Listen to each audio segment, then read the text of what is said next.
En mi 73 grado cumpleaños, mi marido colocó a otra mujer y a 2 niños a mi lado y les dijo a nuestros invitados: «Esta es mi segunda familia, la que he ocultado durante 30 años». Mis hijas miraban horrorizadas, pero yo simplemente sonreí, le entregué una caja y dije: «Lo sabía, este regalo es para ti».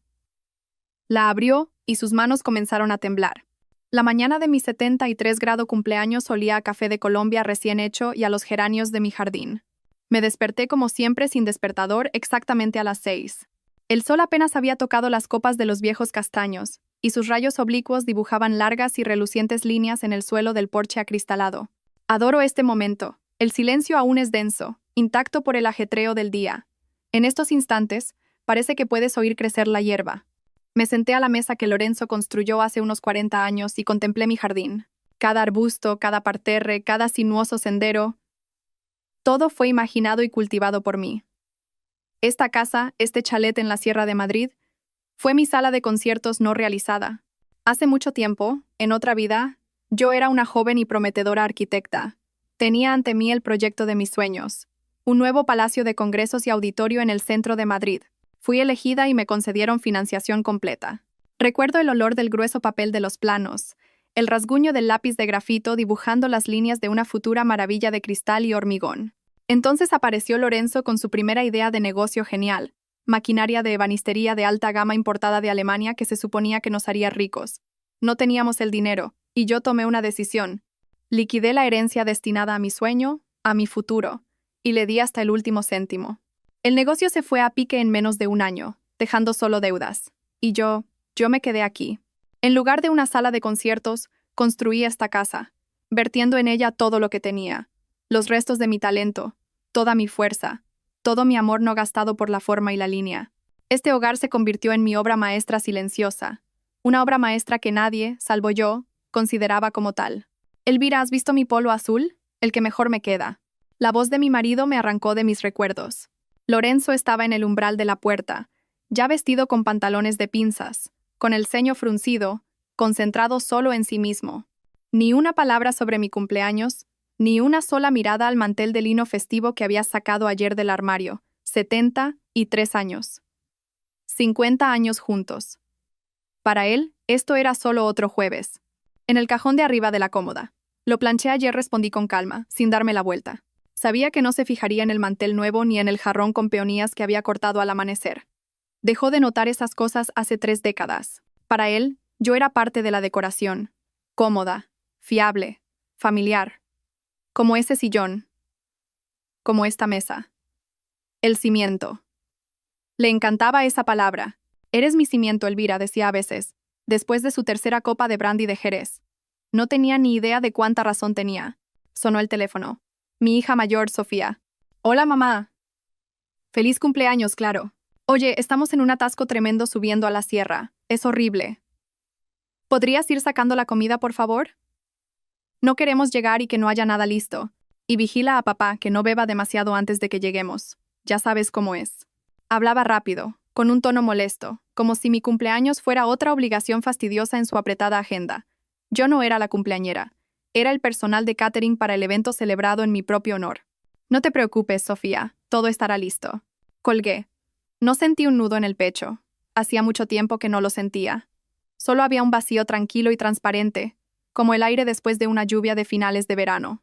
A las 5 de la tarde la casa estaba llena de invitados. Viejos amigos, familiares, socios de Lorenzo. Todos llegaron. Me dedicaron palabras amables. Me ofrecieron flores y elogiaron mi tarta de manzana y mi jardín. Yo sonreía, aceptaba las felicitaciones y servía limonada casera. Desempeñaba mi papel, el de la esposa, madre y anfitriona feliz de este gran y acogedor chalet serrano, un papel que había escrito y ensayado durante medio siglo. Lorenzo estaba en su elemento. Se movía de grupo en grupo, dando palmadas en la espalda a los hombres, dedicando cumplidos a las damas. Era el centro de este mundo, el hombre al mando.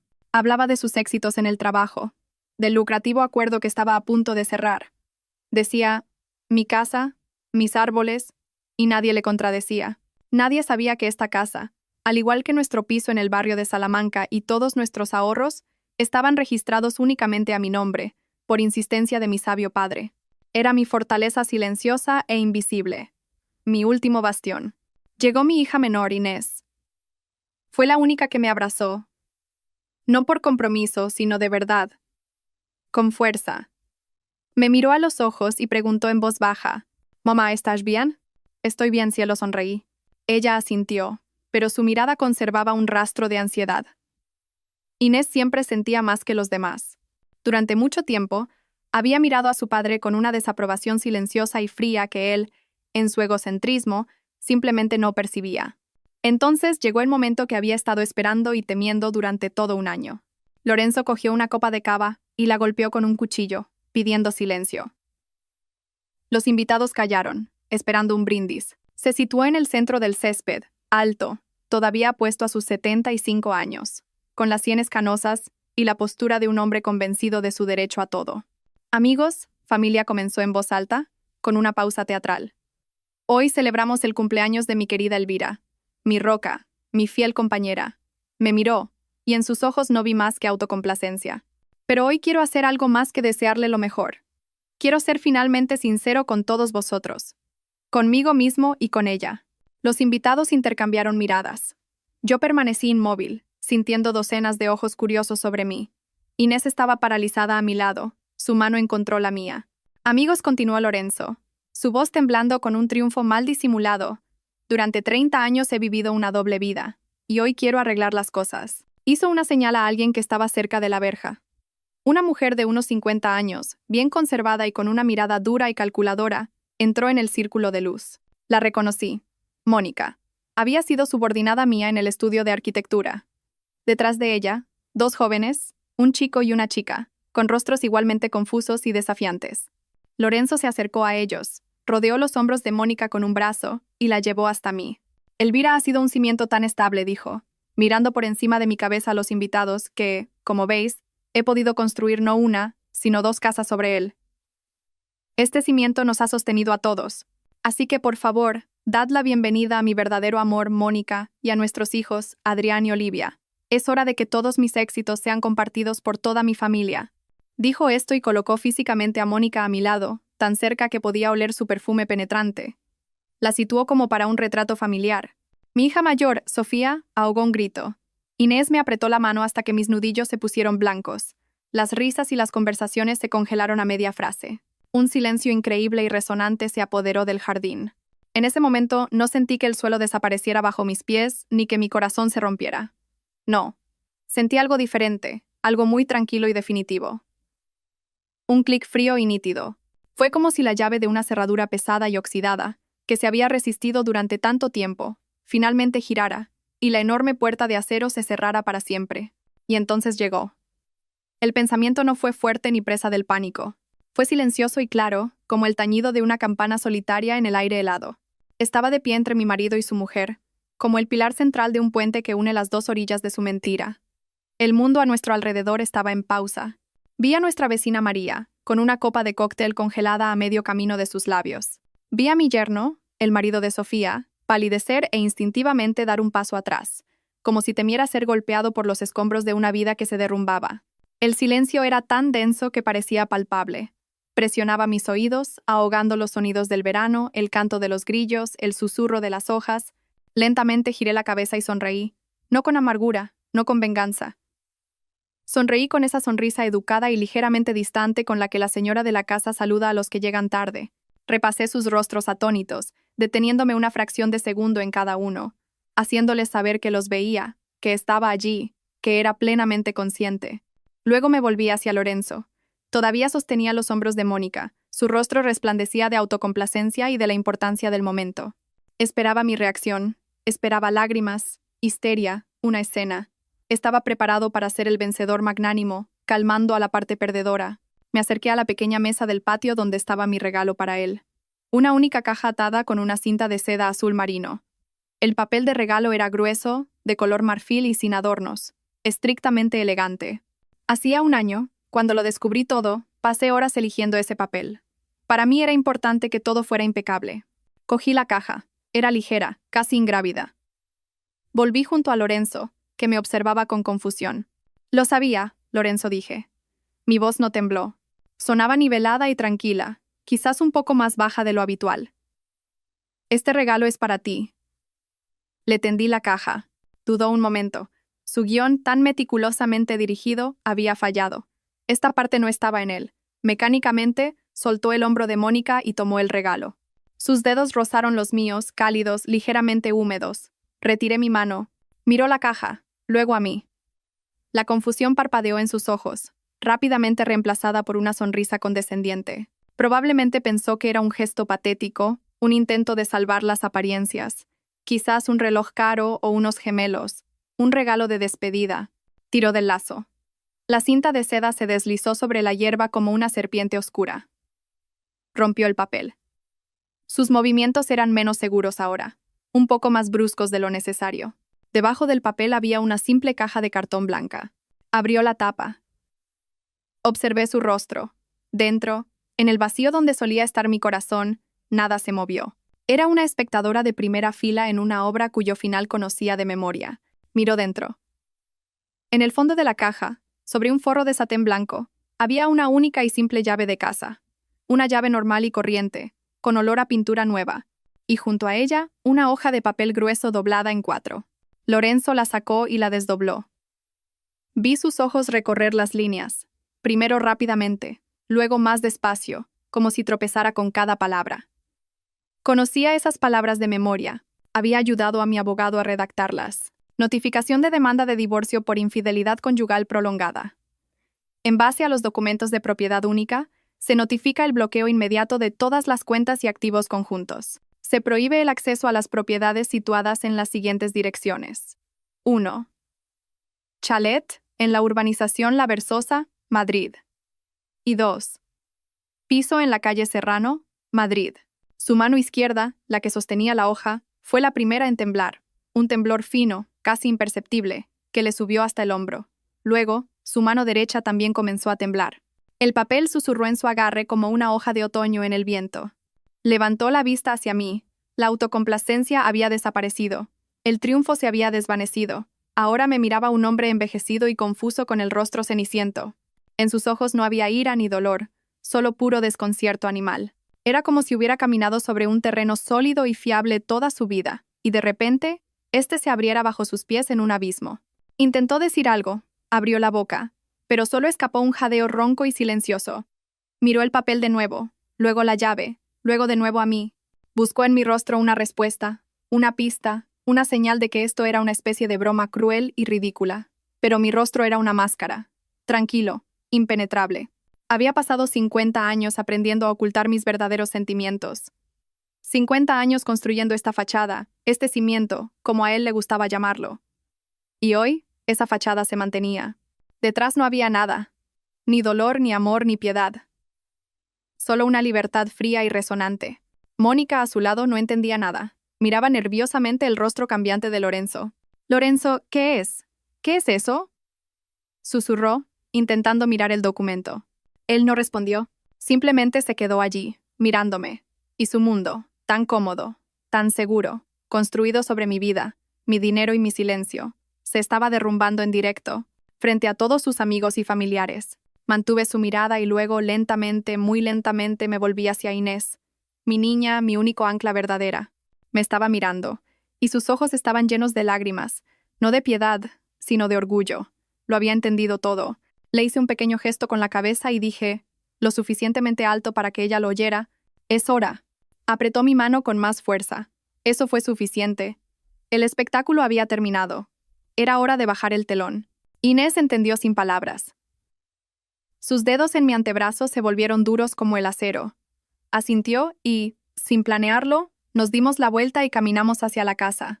No corrimos. Caminamos con paso firme, con dignidad, alejándonos de la escena congelada en el césped. Los invitados se apartaban a nuestro paso como el agua ante un rompehielos, evitando nuestras miradas, murmurando por lo bajo.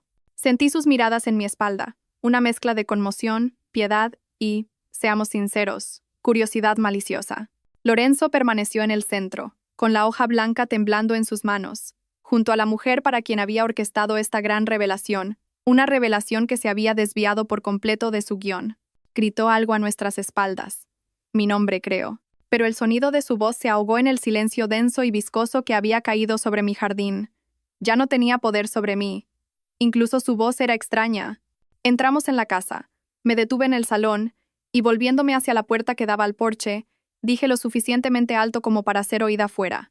Queridos amigos, gracias a todos por venir a compartir este día conmigo. Lamentablemente, la celebración ha terminado. Por favor, sentíos libres de terminar la tarta y tomar una copa. Que vaya todo bien. Eso fue todo, un simple y educado anuncio. Sin explicaciones, sin dramas. Comenzó un éxodo silencioso y apresurado. Oí voces ahogadas, pasos rápidos sobre la grava, el sonido de los motores de los coches arrancando. Nadie entró a despedirse. Nadie se atrevió a mirarme a los ojos. 10 minutos después, todo lo que quedaba en el jardín eran platos abandonados, vasos a medio vaciar y flores pisoteadas en el césped. Vi a Lorenzo, finalmente saliendo de su estupor, agarrar a Mónica del brazo y arrastrarla hacia la verja. Sus movimientos eran bruscos, furiosos.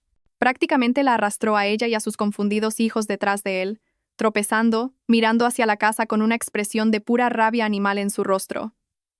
Ya no era el dueño de la casa. Era un desterrado.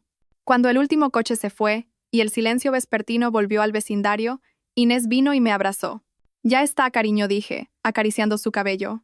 Todo está exactamente como debería haber sido. ¿Me ayudas a recoger la mesa? Y comenzamos a limpiar en silencio. Recogimos los platos sucios, doblamos los manteles y sacamos la basura. Este trabajo familiar y monótono era tranquilizador. Cada gesto tenía un propósito, cada movimiento era conocido. Lavé las copas, las mismas de fino cristal de Bohemia que recibimos como regalo de bodas. El agua lavaba las marcas de labios extraños, de vino extraño. Sentí que junto con la suciedad, algo más se estaba lavando. 50 años de una telaraña pegajosa que había confundido con lazos familiares. Inés trabajaba a mi lado, lanzándome de vez en cuando miradas preocupadas. Esperaba que me derrumbara, que llorara, que gritara, pero yo estaba tranquila. Dentro de mí, todo estaba silencioso y vacío. No había dolor, ni resentimiento, solo un alivio inmenso y frío. Era como si hubiera llevado un peso insoportable sobre mis hombros toda mi vida, y ahora, finalmente, lo hubiera soltado. Era tarde cuando terminamos. La casa estaba limpia y silenciosa de nuevo. Mía. Preparé una infusión de menta del jardín. Nos sentamos en el porche, envueltas en mantas, y observamos el cielo oscuro y estrellado. Entonces mi móvil, que estaba sobre la mesa, vibró, brusco y discordante, rompiendo la paz. Inés lo cogió. El nombre de Lorenzo parpadeó en la pantalla. La llamada se cortó y, un segundo después, llegó una notificación de un nuevo mensaje de voz. Inés me miró interrogante. Asentí. Activó el altavoz, y la voz rompió el silencio de la noche, distorsionada por la rabia, quebrándose en un carraspeo. Elvira, ¿te has vuelto loca? ¿Qué clase de circo has montado? Me has humillado delante de todo el mundo. ¿Es esta tu pequeña rabieta, tu mezquina venganza? ¿Te has vuelto completamente senil con la edad? Estoy intentando pagar un hotel y mis tarjetas están bloqueadas. Mis tarjetas. ¿Entiendes lo que has hecho? Se ahogaba en su furia. De fondo, oí la voz apaciguadora de Mónica. Lorenzo, cálmate, no hables así. No hables así, chilló él. Me ha dejado sin un duro, Elvira. No sé qué crisis de la mediana edad estás teniendo, pero te doy hasta mañana. Hasta mañana por la mañana para que vuelvas a activar todo. Llama al banco y di que fue un error, una broma ridícula. De lo contrario, te juro que te arrepentirás.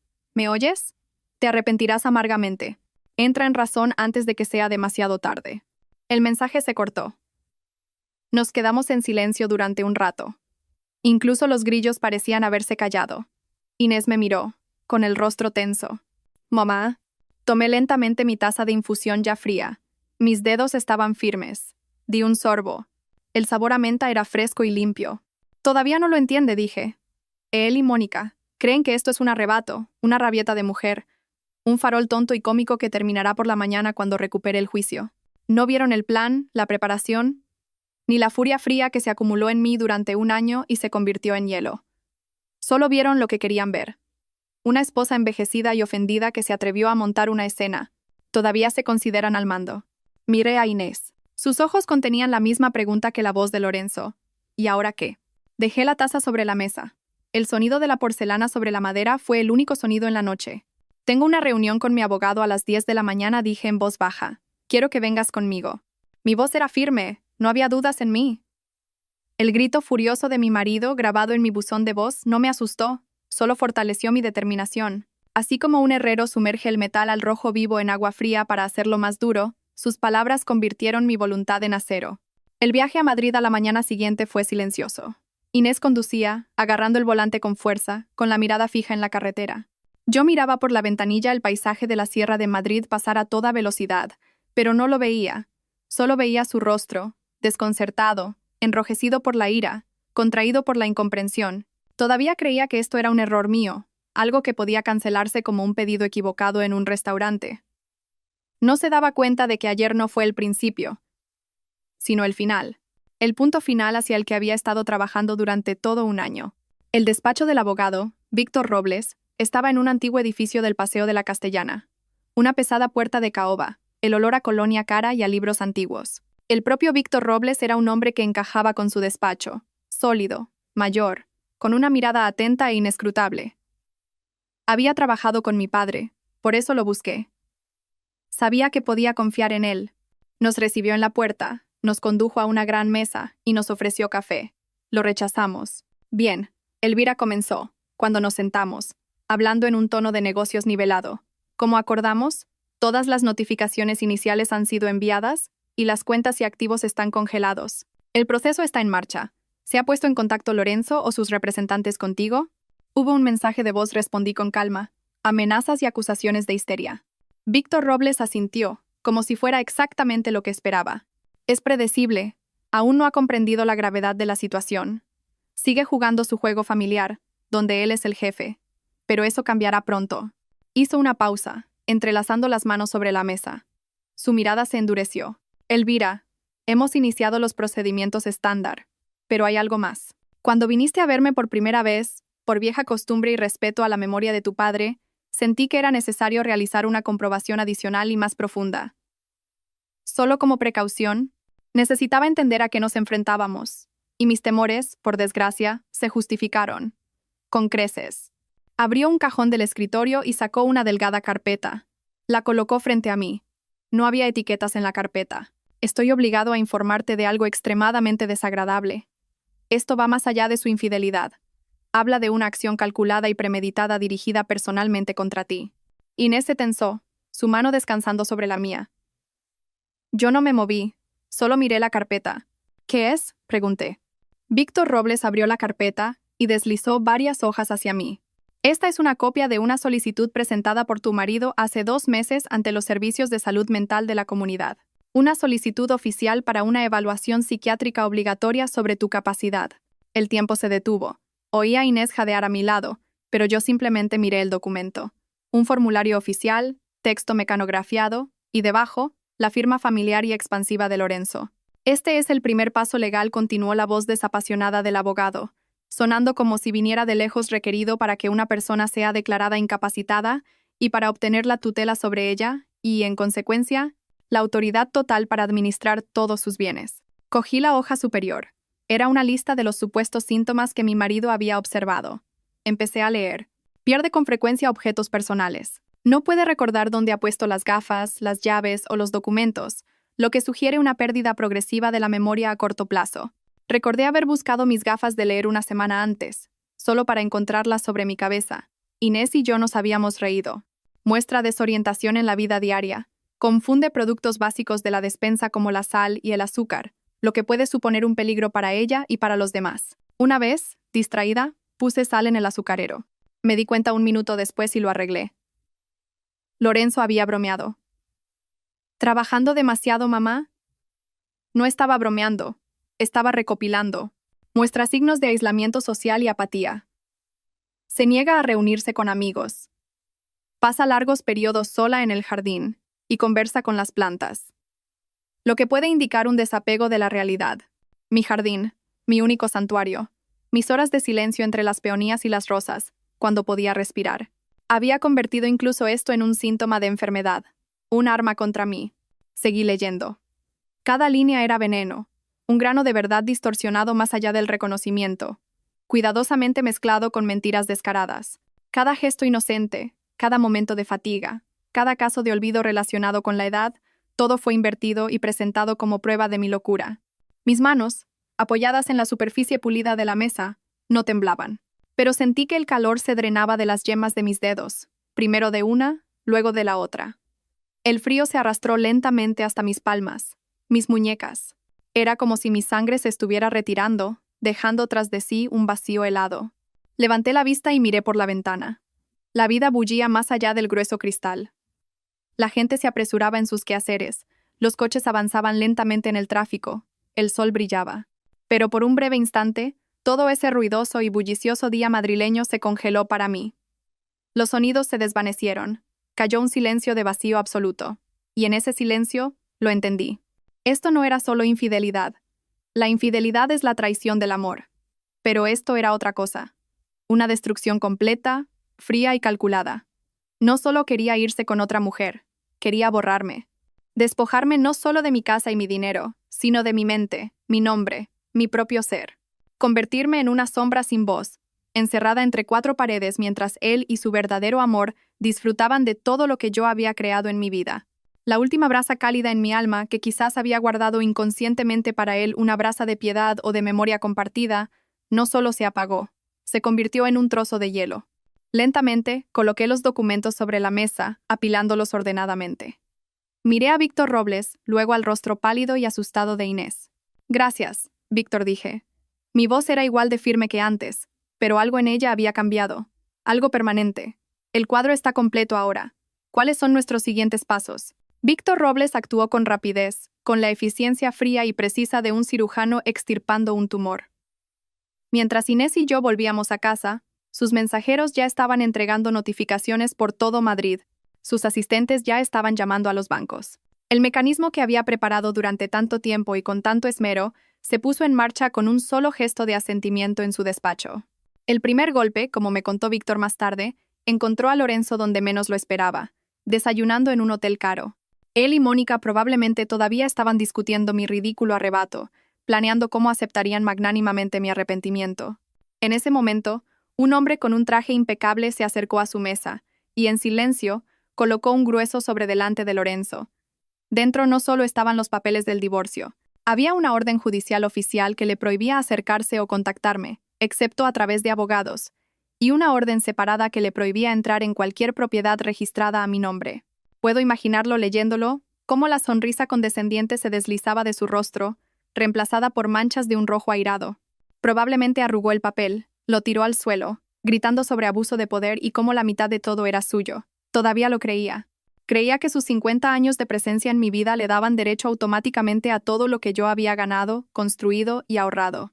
El siguiente paso fue una realidad contra la que se estrelló como una ola contra una roca. Condujeron hasta el piso del barrio de Salamanca.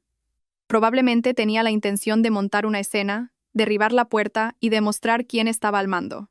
En su lugar, se quedó en el rellano, introduciendo inútilmente su llave en la nueva y brillante cerradura.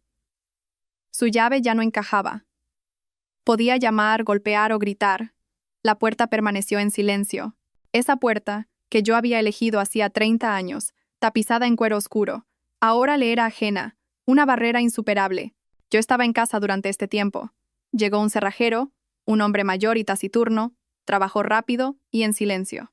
Con ruidos metálicos, quitó las viejas cerraduras de la verja y de la puerta principal, las mismas para las que Lorenzo tenía llaves. Me quedé en el porche escuchando esos sonidos. Cada vuelta del destornillador, cada clic del nuevo mecanismo era música. La música de la liberación. Esto no era venganza, era desinfección. Estaba limpiando mi hogar de suciedad. El último y más humillante golpe le esperaba en la calle, fuera del piso. Mientras él, agotado y furioso, se disponía a marcharse para urdir un nuevo plan, vio una grúa acercarse a su coche, el reluciente todoterreno negro que le había regalado por su cumpleaños 3 años antes. 2 operarios con chalecos naranjas engancharon eficientemente el vehículo y comenzaron a subirlo a la plataforma. Lorenzo corrió hacia ellos, agitando los brazos, gritando algo sobre propiedad privada, pero el encargado le entregó en silencio la documentación. Una notificación oficial de la devolución de la propiedad a la legítima dueña. Mi nombre estaba en el papel. Elvira Saavedra, propietaria. Imagino el rostro de Mónica en ese momento. Estaba cerca, en la acera, viendo cómo el símbolo de su seguridad, de su estatus, se alejaba lentamente hacia lo desconocido. Las tarjetas bloqueadas son un inconveniente. Los papeles del divorcio son un escándalo. Una puerta cerrada es un insulto. Pero cuando te retiran el coche con una grúa delante de tus narices, cuando te quedas de pie en una acera de Madrid sin dinero, sin casa y sin transporte, es entonces cuando te das cuenta. En ese preciso instante, estoy segura de que su condescendencia se convirtió en miedo. Miró a su hombre, que gritaba inútilmente a la grúa que se alejaba, y comprendió. Comprendió que no estaban tratando con una anciana ofendida y llorosa, no con una víctima a la que se podía calmar y engañar. Se habían topado con algo frío, silencioso y absolutamente metódico. Un verdugo silencioso que no gritaba ni amenazaba, sino que, paso a paso, cortaba todo lo que los conectaba con su mundo familiar. El pánico, supongo, llegó más tarde esa noche. Ese pánico pegajoso y animal de una persona que de repente se da cuenta de que no tiene nada. Probablemente estaban sentados en algún lugar, en una habitación barata alquilada en casa de un pariente lejano, y Lorenzo seguía rabiando, prometiendo demandar a todo el mundo, castigar, arreglar las cosas. Y ella, más pragmática, más inteligente, simplemente estaría sentada atando cabos.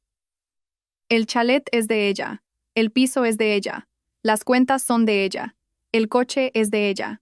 Todo a lo que estaban acostumbrados, todo lo que consideraban suyo por derecho, resultó ser un espejismo. Polvo. Habían construido sus vidas durante 30 años sobre su cimiento, sin molestarse nunca en comprobar a quién pertenecía ese cimiento. Probablemente los vecinos oyeron sus gritos. El de él lleno de rabia e impotencia. El de ella, lleno de miedo y acusación. Dijiste que todo estaba bajo control. Prometiste que no podría hacer nada. Deberíamos haber actuado antes, Lorenzo, con los médicos, con la evaluación. No perdieron ayer, en mi cumpleaños. Perdieron hace 2 meses, cuando él puso su firma en esa solicitud. Él mismo me entregó el arma. Él mismo me demostró que esto no iba de amor o rencores. Esto iba de supervivencia. Y yo acepté las reglas de esta guerra. Una llamada de Inés a última hora de la noche confirmó mis pensamientos. Su hermana mayor, Sofía, la había llamado, completamente histérica. Papá ha llamado, sollozaba al teléfono. Gritaba que mamá se ha vuelto loca, que tú la estás manipulando, que lo ha echado a la calle, que lo ha dejado sin nada. Inés, ¿qué está pasando? Tenemos que hacer algo, es nuestro padre. Inés le respondió, fría y serena.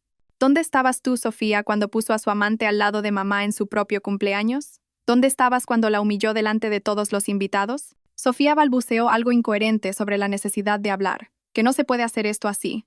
Ella, como su padre, no veía la profundidad del asunto, solo veía la alteración del orden habitual de las cosas.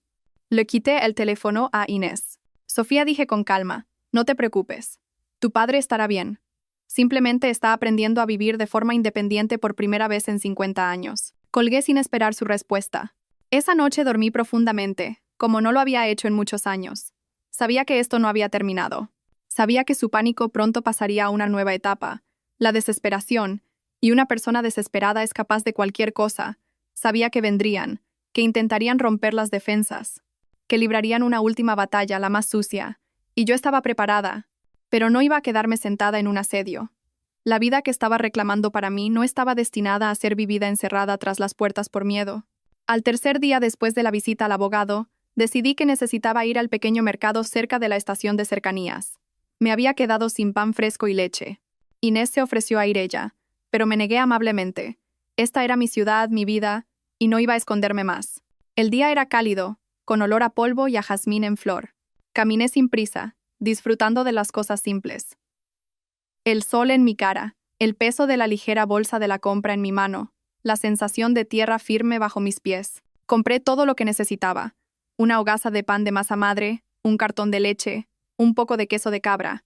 Nada especial, solo comida, solo vida. Me esperaban a la salida. Un coche, viejo y abollado, no el suyo, aparentemente prestado de algún conocido, frenó bruscamente junto al bordillo. Lorenzo prácticamente se cayó de él. Mónica lo siguió, más lentamente, pero con la misma resolución depredadora. Tenían un aspecto terrible. Lorenzo llevaba el mismo polo azul que le había planchado en mi cumpleaños, pero ahora estaba arrugado, con el cuello sucio. Tenía ojeras oscuras. Mónica no lucía su habitual peinado impecable. Su rostro estaba pálido y enfadado. El barniz había desaparecido. Solo quedaba el cansancio y un pánico mal disimulado. Se pararon frente a mí, bloqueándome el paso. Elvira, comenzó Lorenzo. Su voz era una mezcla de ira y súplica. Tenemos que hablar. No puedes hacer esto. Simplemente no puedes. Lo miré en silencio. En mis manos tenía la bolsa de la compra. No sentí miedo, solo una ligera curiosidad, como un entomólogo examinando un insecto atrapado. Has cortado todo, ¿cómo se supone que voy a vivir? Me has echado como a un perro después de 50 años. 50 años de nuestra vida. ¿Acaso entiendes lo que estás haciendo? Agitaba las manos, tratando de atraer la atención de los transeúntes. Algunas personas se giraron, pero al ver una típica disputa familiar, perdieron inmediatamente el interés. Continué en silencio. Le dejé desahogarse. Sabía que debajo de ese torrente de ira solo había miedo. Siempre hacía esto cuando tenía miedo. Empezaba a gritar. Viendo que su rabia no me impresionaba, cambió de táctica.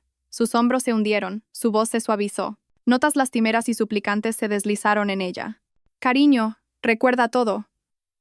Recuerda cuando éramos jóvenes, cuando construimos esta casa, cómo criamos a nuestras hijas. ¿Nada de eso significa algo? ¿De verdad puedes borrarlo todo en un solo día? Es nuestra vida juntos, nuestra historia. Cometí un error. Vale, lo admito. ¿Pero merece la pena destruirlo todo hasta los cimientos? Piensa en las niñas, en los nietos. ¿Qué les diremos? Intentó mirarme a los ojos, buscando una chispa de la antigua Elvira, la que siempre perdonaba, la que siempre entendía, la que siempre se sacrificaba por su comodidad, pero estaba mirando a un vacío. Esa Elvira estaba muerta. La había matado él mismo hace 2 meses, cuando escribió en un papel esas palabras mentirosas sobre mi locura. Mónica estaba a su lado. Comprendió que sus súplicas no funcionaban y decidió entrar en juego. Dio un paso adelante. Su mirada era aguda y fría. Elvira comenzó, tratando de mantener la dignidad, pero un odio mal disimulado se deslizó en su voz. ¿Puedes pensar lo que quieras de mí? ¿Puedes odiar a Lorenzo? ¿Pero has pensado en mis hijos? ¿Qué han hecho ellos de malo? Mi hijo acaba de graduarse en ICADE. Necesita empezar su vida. Mi hija estaba planeando su boda. Estás destruyendo su futuro. Sea cual sea tu opinión de nosotros, son sus hijos. Tienen derecho a su manutención. No solo se lo estás quitando todo a él, se lo estás quitando a ellos también. ¿No tienes corazón? Intentó apelar a la piedad, a la culpa. Era su última carta.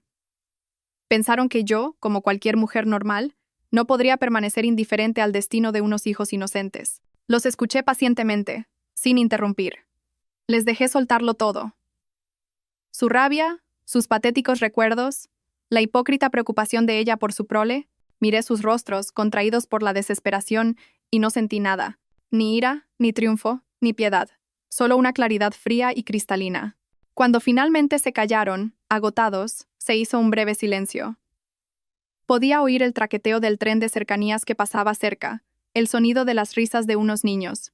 El mundo continuaba su vida habitual, ajeno a nuestro pequeño drama. Desvié mi mirada del rostro de Mónica al de Lorenzo. Lo miré directamente a los ojos, profundamente, para que supiera que veía a través de él. Vi toda su cobardía, toda su debilidad, toda su podredumbre, y entonces hice mi pregunta, en voz baja, casi un susurro, pero cada palabra sonó en el silencio como un martillo golpeando un cristal. ¿Fue idea tuya o de ella? ¿Declararme incapacitada? No fue una acusación, fue solo una pregunta, pero les golpeó como una bofetada. Un golpe físico. Vi cómo la sangre se drenaba del rostro de Lorenzo. Se puso blanco como la cera. Su boca se abrió, pero no pudo articular un sonido. Instintivamente dio medio paso atrás, como si le hubiera salpicado con ácido en la cara. Mónica se congeló. Sus ojos se abrieron de par en par con horror. La máscara de la madre noble se cayó al instante, revelando el gruñido depredador de una ladrona atrapada. Ambos me miraron con el mismo miedo animal. El miedo a ser descubiertos. En ese momento dejaron de ser un equipo. Se miraron el uno al otro, y en sus ojos no había confianza, sino sospecha. ¿Lo has dejado escapar tú? ¿Ha sido por tu culpa que se ha enterado? Su miserable unión, construida sobre mentiras y cálculo, se resquebrajó ante mis propios ojos. No esperé una respuesta. La respuesta estaba escrita en sus rostros. Simplemente los rodeé, como se rodea a 2 postes en el camino, y continué hacia mi casa. No miré atrás. A mis espaldas oí su silencio ensordecedor y resonante.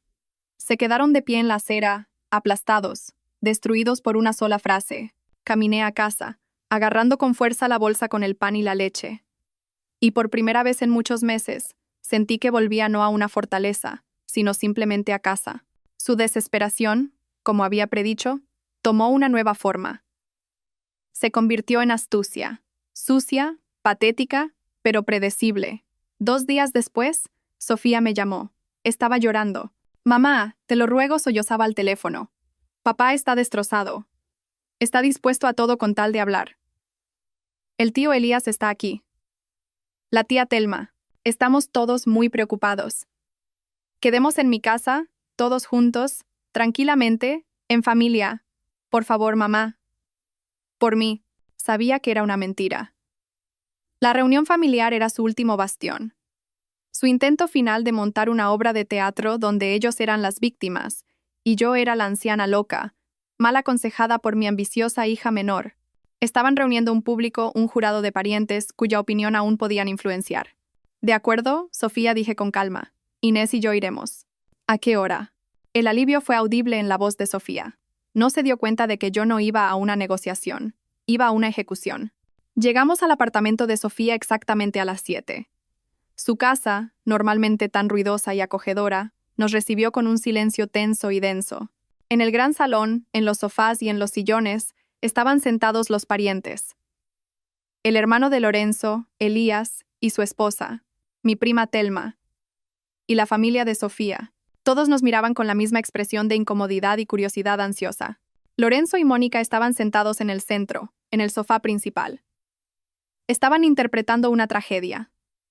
Él, encorvado, con las manos cubriéndose la cabeza como un rey Lear sufriente. Ella, a su lado, con los ojos enrojecidos y una expresión de luto, acariciándole el hombro de vez en cuando con simpatía. Ya habían preparado el terreno, contando su versión. Ahora era mi turno. Inés y yo nos sentamos en los sillones frente a ellos. Dejé mi bolso en el suelo en silencio. Lorenzo comenzó. Levantó la cabeza y tuve que reconocer su talento actoral. Un dolor genuino resonaba en su voz. «Elvira, familia. Os he reunido a todos porque está ocurriendo una tragedia». Hablaba lentamente, luchando por encontrar las palabras. «Una terrible tragedia con mi mujer, con nuestra madre. No sé qué le ha pasado últimamente. Se ha vuelto diferente, olvidadiza, desconfiada. Esconde cosas, habla sola. Sus acciones carecen de toda lógica. Lo que pasó en su cumpleaños, lo que está haciendo ahora, no es ella. Es una enfermedad». Me miró con tal compasión que por un segundo uno podría creer en su sinceridad. «Entiendo que es un shock», intervino Mónica con una voz baja y temblorosa. Lorenzo y yo no queríamos creerlo nosotros mismos. Intentamos ayudar, pero no escucha a nadie. Su paranoia crece cada día. Y lo peor de todo, hizo una pausa. Lanzando una rápida y venenosa mirada a mi hija menor, es que Inés se está aprovechando de esto. Está poniendo a su madre en contra de todos. Contra su padre. Contra su hermana. La está manipulando para apoderarse de todos los bienes. Este bloqueo de cuentas, los cambios de cerradura, Elvira nunca habría pensado en esto. Todo es cosa de Inés. Ha aislado a su madre y ahora hace lo que quiere con ella. Tememos por ella. Solo queremos ayudarla antes de que sea demasiado tarde. Terminó y se apoyó en el hombro de Lorenzo, fingiendo un completo desamparo. El silencio se apoderó de la habitación. Todos nos miraban a Inés y a mí.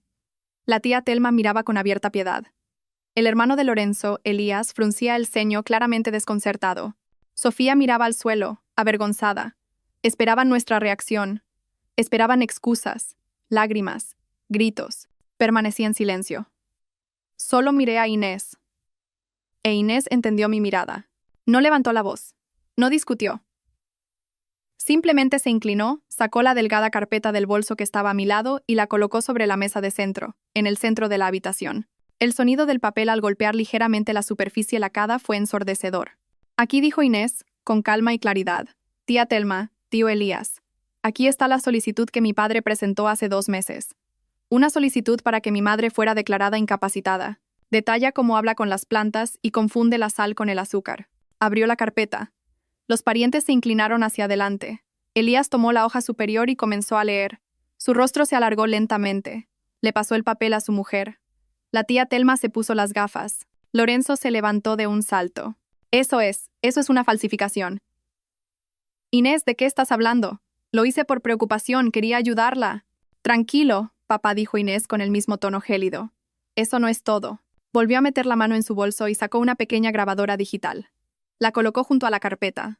Hablas de paranoia y de mi manipulación. Creo que es otra cosa.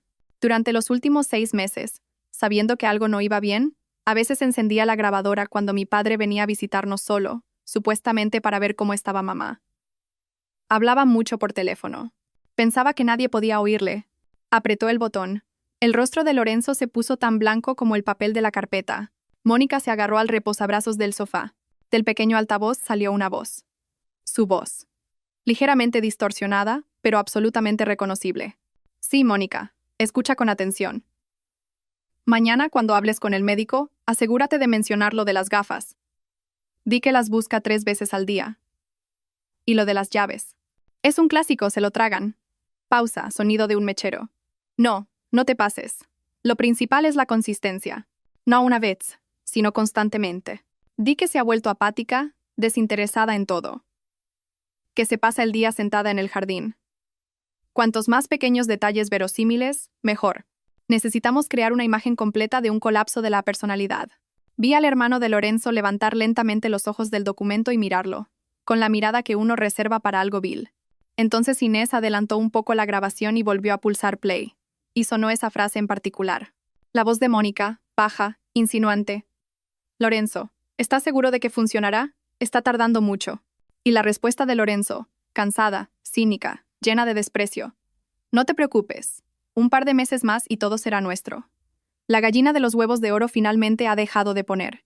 Es hora de desplumarla. Inés apagó la grabadora. El silencio que siguió fue más aterrador que cualquier grito. Presionaba, resonando en nuestros oídos. Parecía que hasta el reloj de la pared había dejado de hacer tic-tac.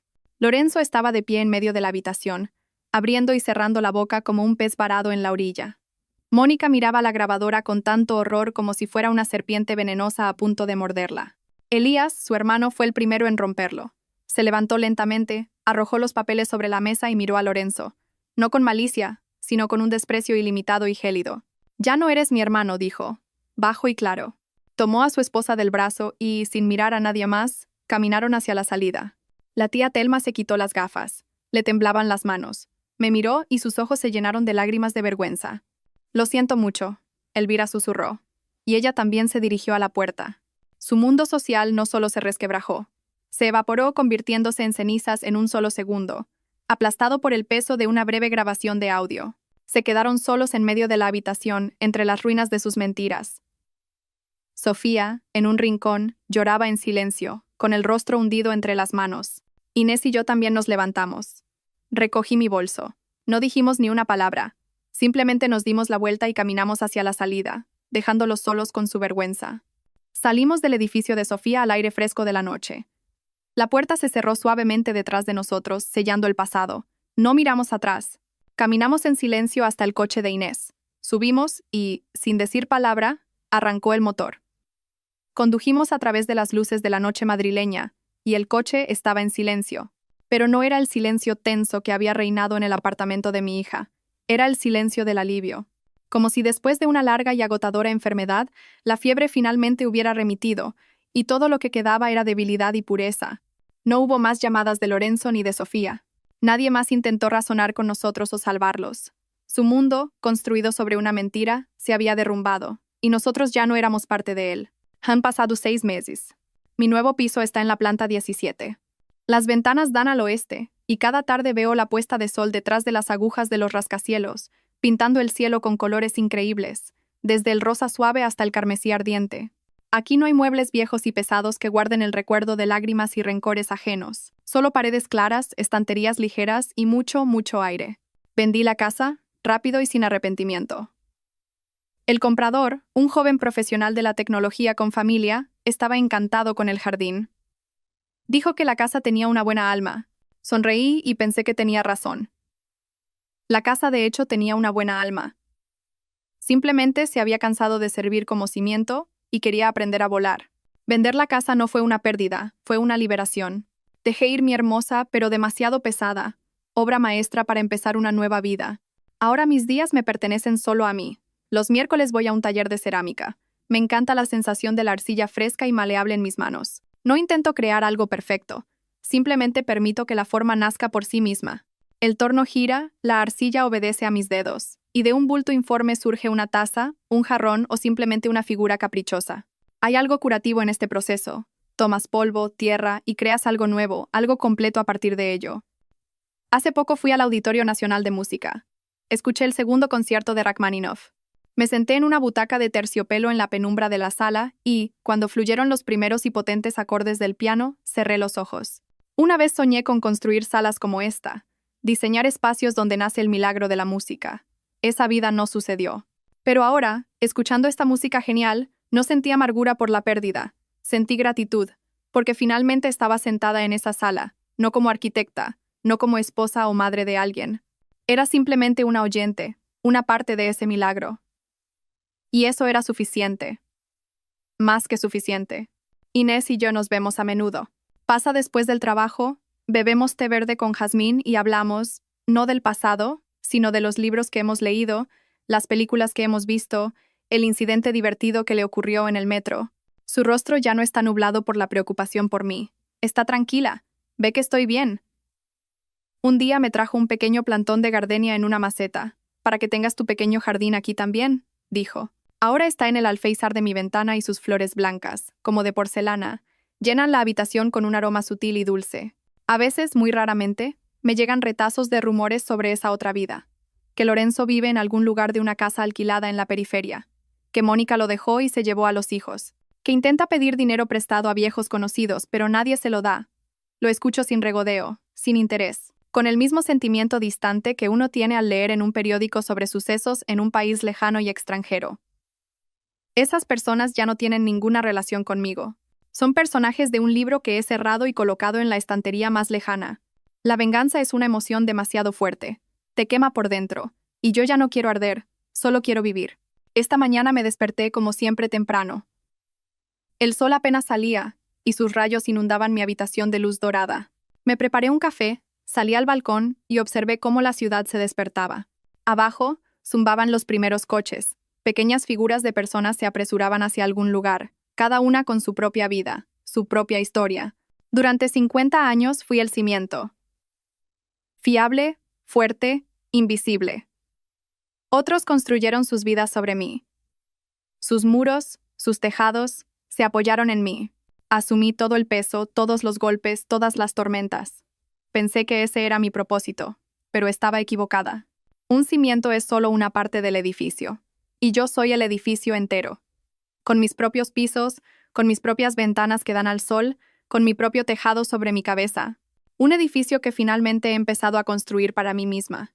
Di un sorbo al café caliente y aromático. El aire olía a frescura y a un nuevo día. No había planes por delante, ni obligaciones, ni deudas. Solo había silencio. Y en ese silencio finalmente me escuché a mí misma. A los 73 años, mi vida acaba de empezar.